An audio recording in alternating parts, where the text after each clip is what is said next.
निर्गुण निश्चल निष्कल जेथे तू त्रिगुणा सर्वसाध्या तुझला म्हणती जन सगुणा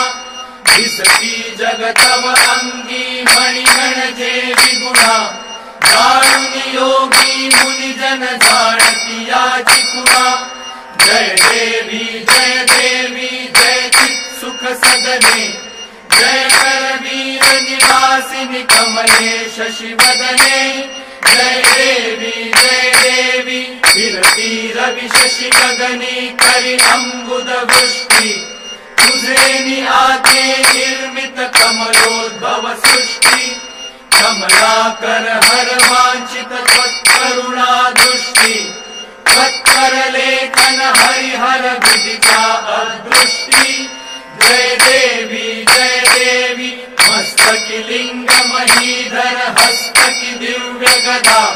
पेटक हाटक पात्रक मातुलिंग सदा दिलसे श्रीमुख सुंदर पाहता मोद मदा वायुनिधे सुख शाश्वत भव भय नाही कदा जय देवी व्युत्पत्ति गर्व विसर्जनी तत्पद जे ध्याती तत्पर होता सत्पति चित्पद ये हाती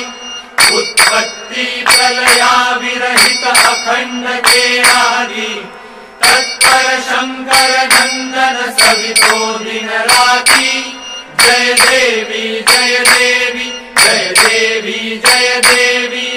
चित सुख सदने जय करवीर निवासिनी कमले शशिवदने जय देवी